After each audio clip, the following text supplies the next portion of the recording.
Good evening, everyone. We continue our lesson in the book of First Samuel, chapter 26. Now, one of the anomaly or one of the strange things that we would note is that while we had an episode where David cut off the corner of Saul's robe and spared his life, they had a good reunion and then they parted ways. And Saul making sure that David will make an oath and honor the fact that he will keep the name of Saul and his descendants alive. And as they parted ways, we had a momentary break in the narrative, and we had the fact that uh, Samuel died, and David eventually took on two women as wives. Now we come into First Samuel chapter 26 as a continuation of where Saul left off. We also saw in the previous session that Saul actually considered David as having died and gave his daughter Michal to another man. And I had mentioned that that could not be, and one of these days David will want her back. Now we come to First Samuel chapter 26, and we find that although Saul might have had a first episode of reconciling with David and acknowledging that David is really going to be the rightful king thereafter, has another episode of a failed memory. We read in verse 1 that Ziphites came to Saul at Gibeah, saying, "Is not David hiding on the hill of Hakilah, which is before Yeshimon?" Now, all of these words have been uttered before in First Samuel, I think in chapter 24, I guess. In chapter 24, uh, or 23, I guess chapter 23, and in verse 19, an exact same set of words. And so let us just break this down. Yeshimon will be what we call a desolate place, a waste land, right? A wasteland. And this would be found in the south of the country. Now, Hakilah would probably be somewhere in Judah. And so it is traversing south.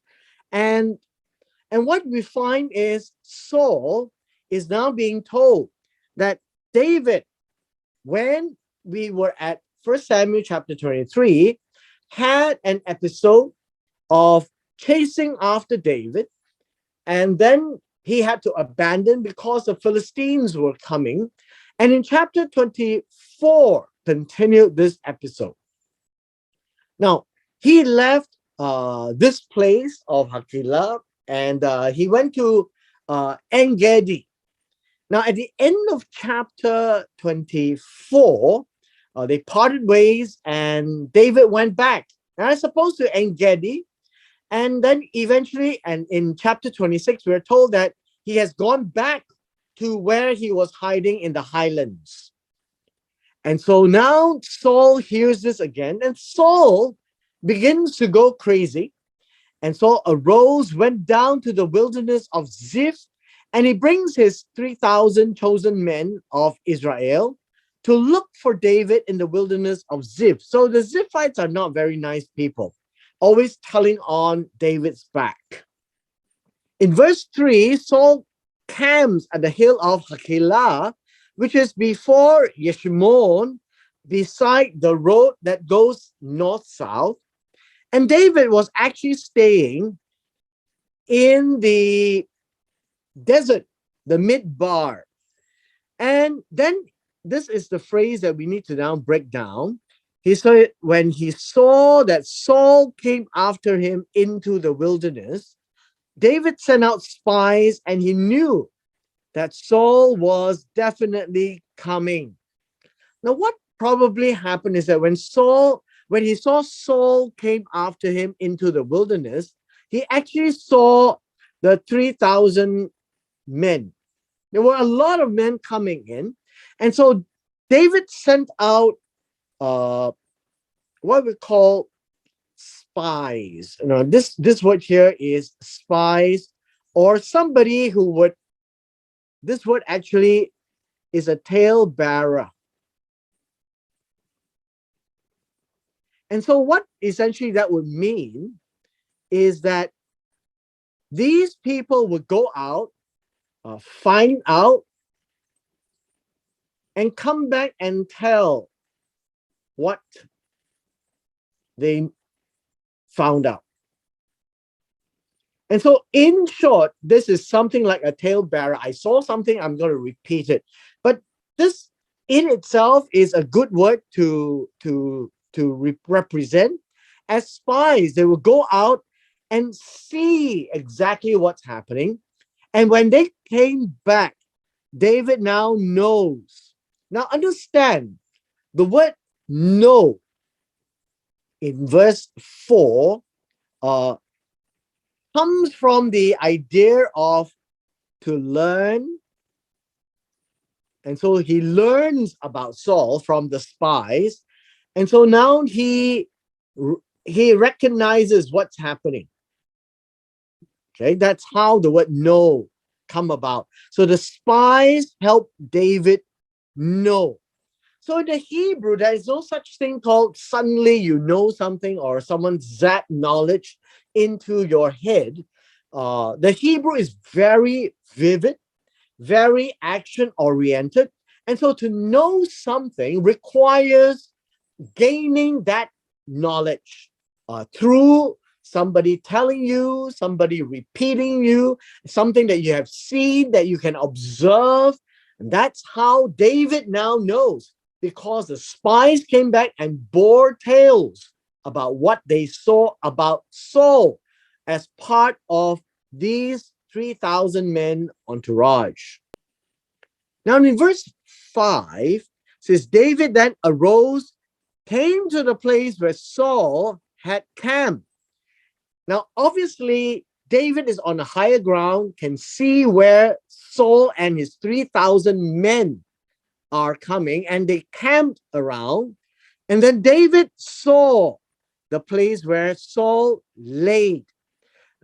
Abner, the son of Ner, the commander of his army, and Saul was lying in the circle of the camp, and the people were camped around him. Now, what exactly did David see? And so David saw that there were camps, right? There were camps. And Saul would have been one who was sleeping in the midst of the rest of the people. Right? That's important to recognize. And so the people were all there sleeping around Saul. That is what the people were camped around him means. So Saul's camp would then be in the middle, right? In the middle. And so we have Saul in the middle where the people were camped around him. Now, what is happening here is he is safe. He is very safe.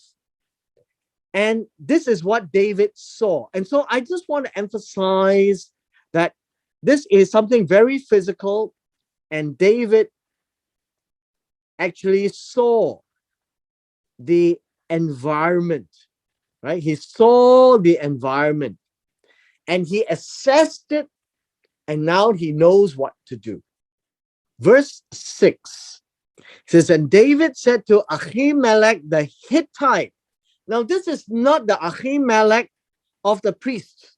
This is another person. And one of the confusion or likely confusion that we all may have is that we are often reading similar names.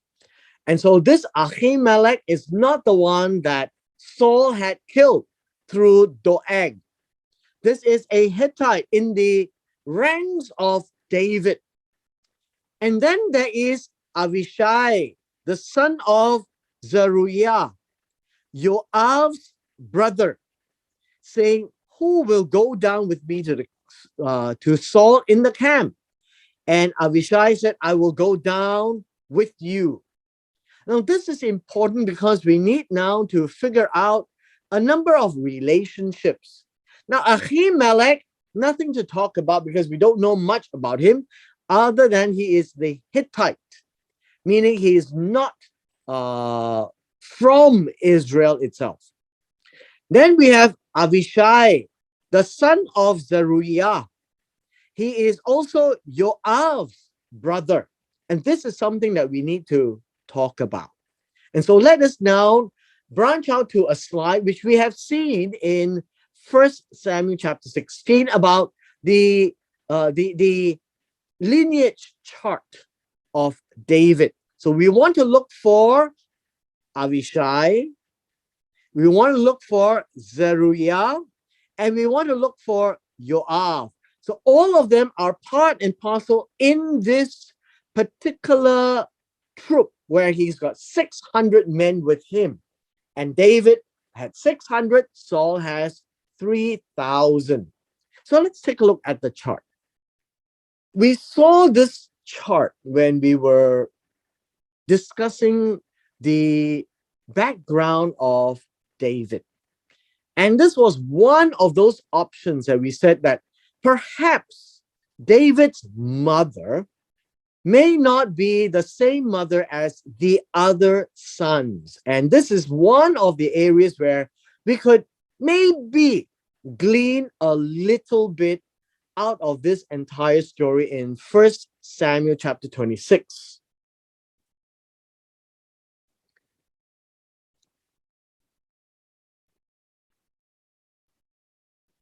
Now, we first learned about Zeruiah right here because she was a sister of David.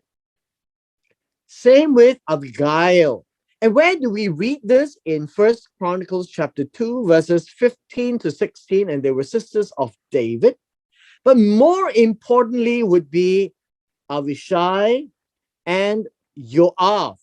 They are brothers, the sons of Zeruiah, right? Zeruiah.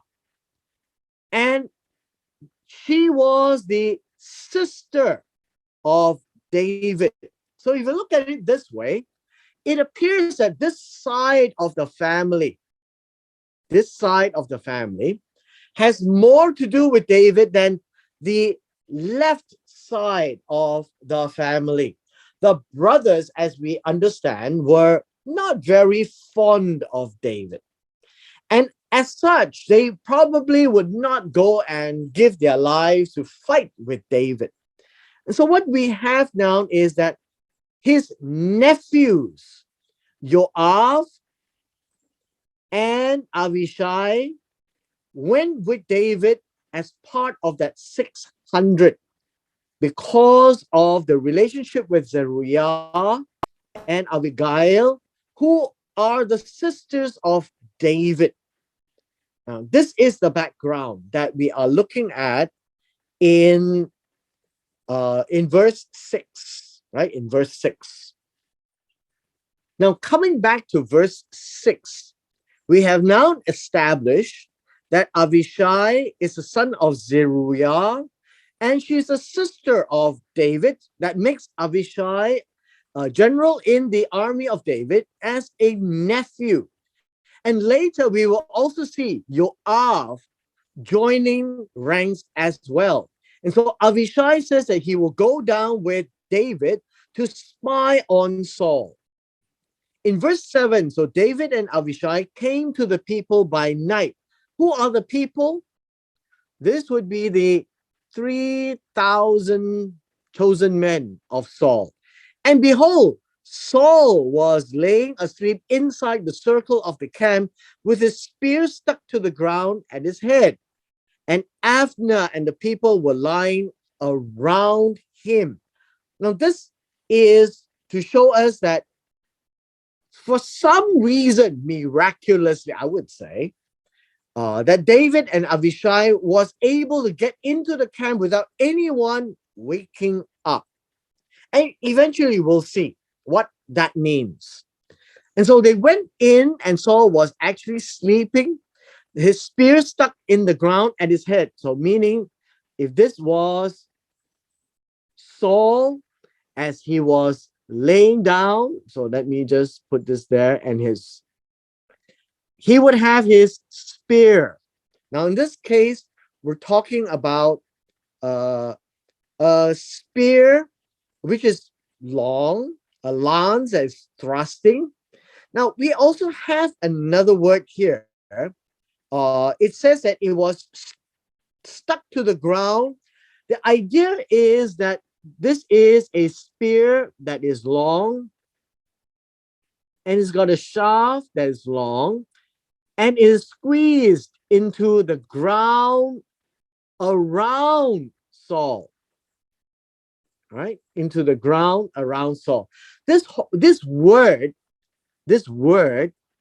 is to squeeze, right? Squeeze or thrust into the ground.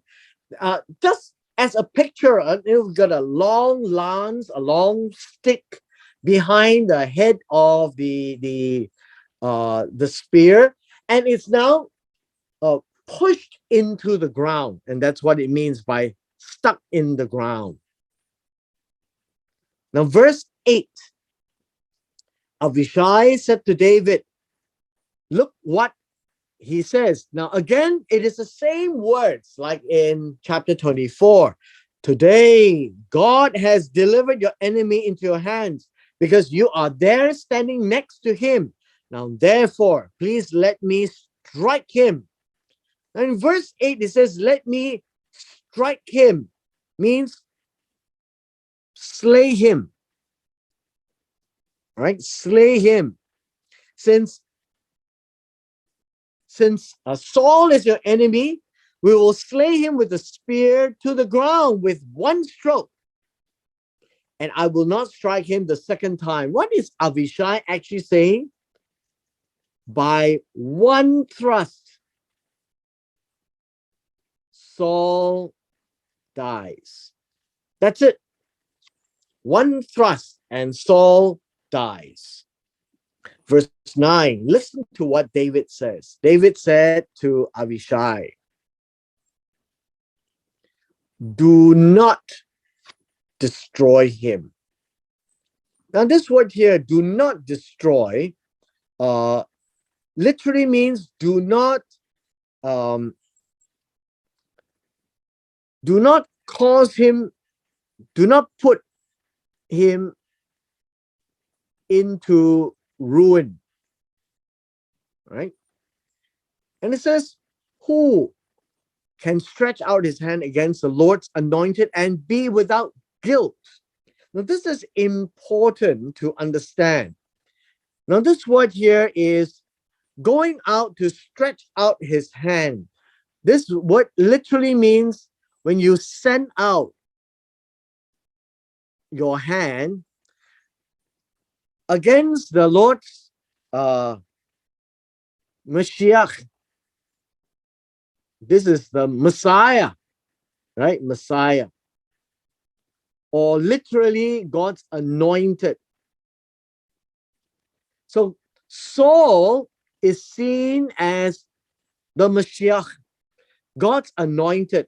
And if anyone goes out and kills him, how is he going to be, now this word, without guilt, all right? This word literally means to be clean, be free from punishment, right? How can he be innocent? That is this word. If you touch the Lord's anointed, doesn't matter whether you like him or not, or what he has done, but to do that has repercussions. And as we have seen, Saul got Doeg to kill all of God's anointed. All right. At Gilgal, all the priests, including Ahimelech, died. And that would be laying your hands on the Lord's anointed. So, verse 10, David also said, as the Lord lives, surely the Lord will strike him, or his day will come that he will die, naturally perhaps, or he will go down into battle and perish. What does perish mean? That he will be destroyed. He could be captured and killed. And so that is in the mind of David, right? That only God can hurt him. God can strike him. This would be number one. Or that he can die when the time comes naturally. Or three, he will go down to battle and he will be caught and he could be killed along the way. So David's mind is this, but not by my hand. Because this is God's Mashiach, do not touch. Verse 11, the Lord forbid that I should stretch out or send out my hand against the Lord's anointed. What does it mean by forbid? This word, the Lord forbid, means God forbid. It also means let it not be.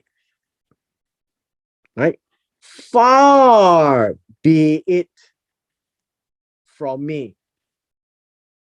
These are words that is an interjection to say, oh, heaven forbid, or here, God forbid that I should do this against the Lord's Mashiach.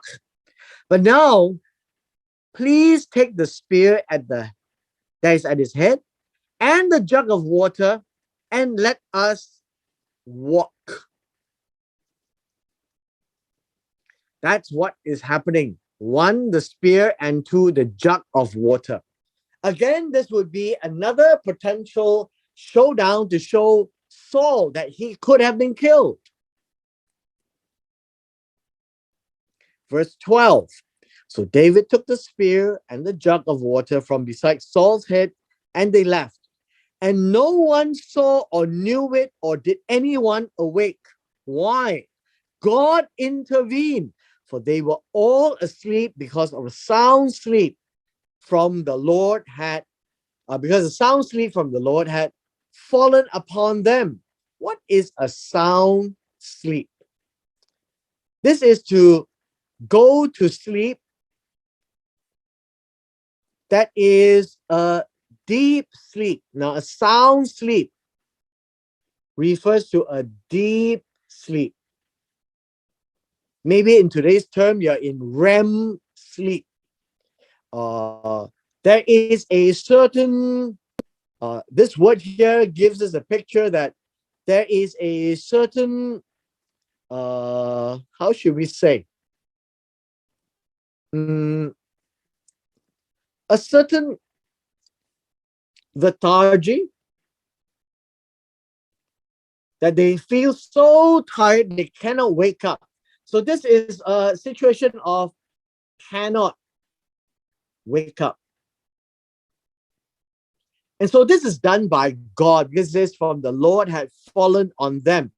This is such a sleep that they have no idea that David came by. Now, I guess in some cases, some people might think this is like a little magic spell that God has placed, but it's not. Essentially, is that they all have gone into a natural deep sleep, not a hypnotism, but an actual sleep. And it is in a way where I guess they are no longer aware of what's happening around them. Verse 13, that David crossed over to the other side and stood on the mountain at a distance with a large area between them. So this is a position that Saul cannot just come up and grab him. And so there is a buffer in between the two of them. Verse 14, David called to the people, and Abner, the son of Ner, saying, will you not answer, Abner? Then Abner replied, who are you who calls to the king? Well, this is David's way of engaging the king. Verse 15, so David said to Abner, he says, are you not a man? And who is like you in Israel? Then why have you not guarded your lord the king? How is it that you could not guard him? For one of the people came to destroy the king, your lord. Did you realize while you were sleeping, somebody came and wanted to kill him? Verse 16, this thing that you have done is not good. What is not good? You have not guarded the king properly. So the idea here is, as the Lord lives, all of you must surely die because you did not guard your Lord. Who is your Lord? Your Lord is the Lord's anointed. And so to remind them that Saul is special, he is the Mashiach. And now see where the king's spear is and the jug of water at his head. Verse 17, then Saul recognized David's voice and said, is this your voice, my son David? And for some reason, while he is chasing David, he doesn't think about David. And when he hears the voice of David, he now has a certain way of explaining. He says, is that you? Kind of recognizing you. Now, of course, David has good things to say. Now, notice David is very well aware of his position before God. And David said, it is my voice, my Lord, the King. Notice, David is humble before God's anointed. God's anointed as king remains king, regardless that God has left him, he is still king. So in the eyes of David, nothing has changed except now Saul and David both know that David is going to be the next in line.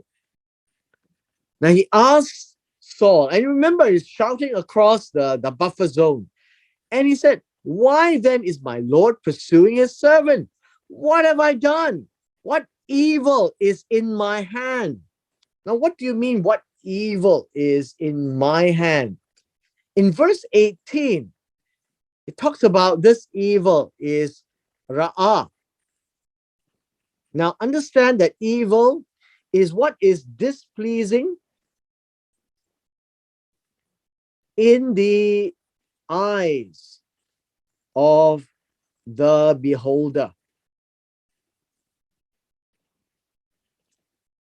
And so David is asking, in the eyes of Saul, what has David done that is so displeasing in the eyes of Saul? Why then would you have to chase me down to kill me? I am your servant. That is verse 18. Verse 19 says, now therefore, please let my Lord the king listen to the words of his servant. If the Lord has stirred you up against me, let him accept an offering. What does this mean? Well, in the Torah, if God is angry, this one, if God has stirred you up against me, if God is making judgment,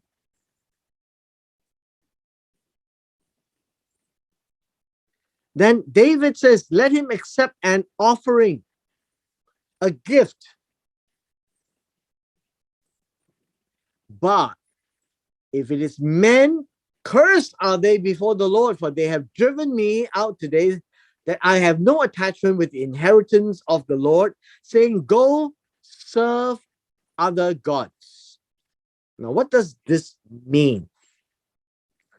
Understand that, number one, if it is the work of God, David knows what to do, right? So this is work of God. David knows what to do. If this is men, cursed are they, for they have driven me out today with no attachment to the inheritance of the Lord. Understand, the inheritance of the Lord is the land, that he's been chased out of the land. And by being out of the land, you would know that out of Israel is about saying, go serve other gods. Because outside of the nation of Israel, there would be nobody to worship God. And hence that is said to be go serve other gods. And that is sheer idolatry because the temple is not there, but the tabernacle is in Israel. And yet David cannot go back to Israel. And so, in a way, we are saying that the people are telling David, go away. We don't want you. And if you're outside in somebody's land, then go and serve them there. And so, hence this word, go and serve other gods. Verse 20. It says, now then, do not let my blood fall to the ground away from the presence of the Lord.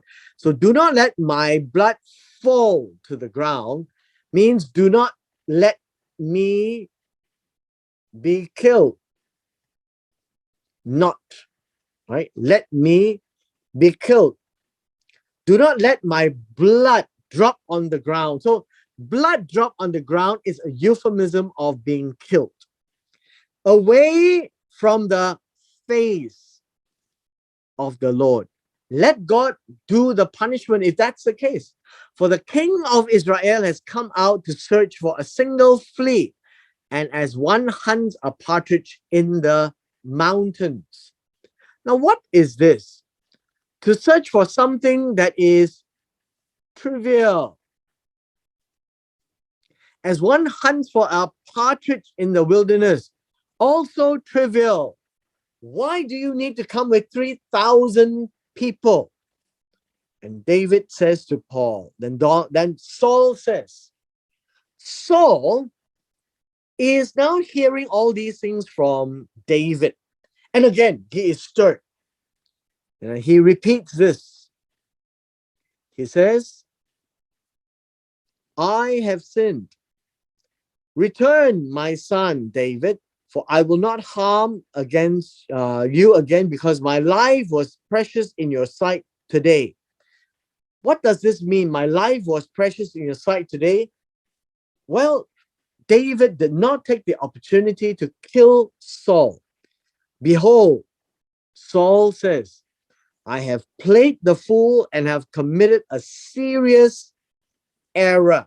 Now, what do you mean by error? The word error literally means to go astray. That's all it means. That I have been a fool and I thought so much about myself. I was being foolish, that I was arrogant in my own mind. And I have committed a serious error. And so this whole episode shows us that Saul, wrong. David, right. And so this gives us a very good picture of what's going to happen hereafter. Now David replied, look, the spear of the king. So now let one of the young men come over and take it. So there is a buffer zone between Saul and David. And so send somebody up to claim it. The Lord will repay each man for his righteousness and his faithfulness. Now, this is very intriguing. The idea here is in verse 23, God will repay, God will return each man for his own righteousness. This would be justice. And his faithfulness. This is steadiness. So God will return to each man. He will give you back what you have done. Your justice, whether you have been fair, your faithfulness, whether you kept your words. And on both accounts, Saul is oppressing the innocent. That is David. And then number two is his faithfulness. What do you mean by faithfulness? The things that Saul said was not taken into account. In chapter 24, Saul said to David, make a covenant with me that you would not destroy my name. And they left happily. But now he is back again. And so Saul is not faithful because he said something that he didn't do. He brought up the past again as if David never said anything. So perhaps he has a mental problem. For the Lord delivered you into my hand today, but I refuse to stretch out my hand against the Lord's anointed. In a nutshell, David said, I could have killed you, but I didn't. I refuse to do it, even though the situation presented itself, because you are always God's anointed. God did not reverse the anointing. That's what it means. It says, now look, as your life was highly valued in my sight today, in my eyes today, so may my life be highly valued in the sight of the Lord, and may he deliver me from all distress.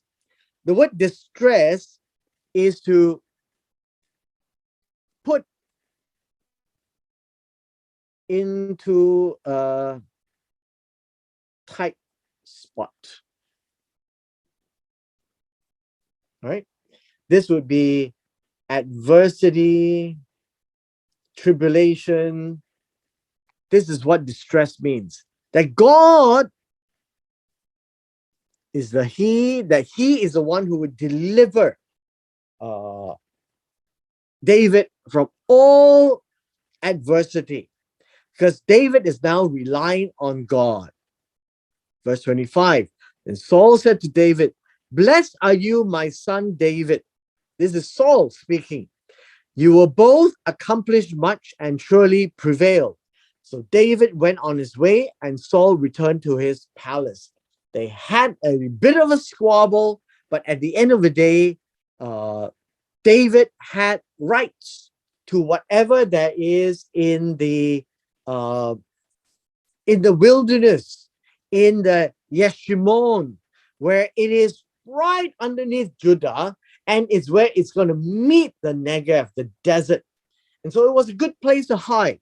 But for all intents and purposes, Saul is now right with David, although he was right with David in chapter 24. Well, this happens to be how they were quite happy with this. This actually, I would suppose, the last encounter that Saul knows that his life was spared, that David is fearful of God and will not do anything that would upset God. And that is why Saul can see that David has the regal, the kingly character, that David will one day inherit the throne. And with this, we come to the end of chapter 26.